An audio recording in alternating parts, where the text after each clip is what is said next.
سب سے پہلے تو میں جو سب لوگوں نے کہا ہے، ادیب بھائی بیٹھے ہیں، ندیم ہیں، IMCR ہے جس کی میں بھی ایک فاؤنڈنگ ممبر ہوں، اور APCR جنہوں نے بہت ہی مار کا دلارا کام کیا ہے. تو I really want you to give a big hand to these two organizations.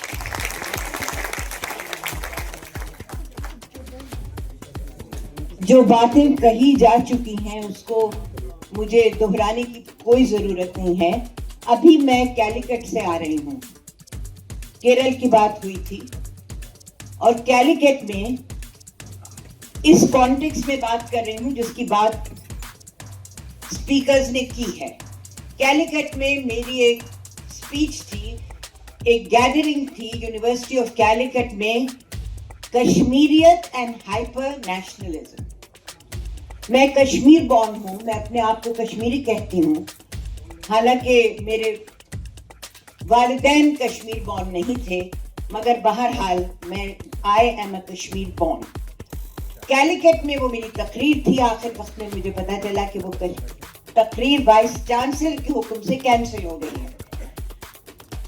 پھر طالب علموں نے، اسٹوڈنٹس نے مل کے، اور وہی میری بات جو میں کہنا چاہتی تھی، کیونکہ کیرل میں بہرحال ایک روشن دماغی ہے، میں کشمیر کی بات کیرل میں کہنا چاہتی تھی. پھر طالب علموں نے لانز میں کھڑے ہو کے اپنی گیدرنگ کر کے اور مجھ سے وہ بات کہلوائی. تو یہ ہماری اسپرٹ ہے. ایک میں آپ سے یہ بات کہنا چاہتی ہوں، اور دوسری بات میں آپ کے سامنے یہ رکھنا چاہتی ہوں، کیونکہ I'm an old person، تو ہسٹری بھی میں ہسٹوریکل مومنٹس میں زندہ رہی ہوں. اور اس وقت جو علی محمود آباد کے ساتھ جو گزرا ہے، اور اس میں جو، اب غور سے سنیے، اس میں جو ہریانہ اسٹیٹ ویمنس کمیشن کا جو رول رہا ہے، وہ رول ایک سبسروینٹ رول ہے، آج کل کی سرکار کے ماتحت ہیں اسٹیٹ ویمنس کمیشن.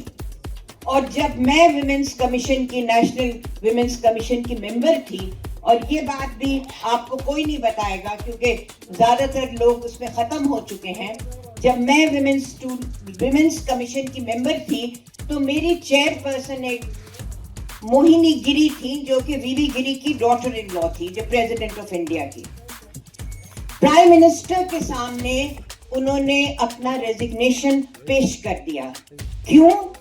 اس لیے کہ میں national commission for women ministers, chief ministers اور بڑے بڑے سرکاری عہدیداروں کے روب میں نہیں ہیں.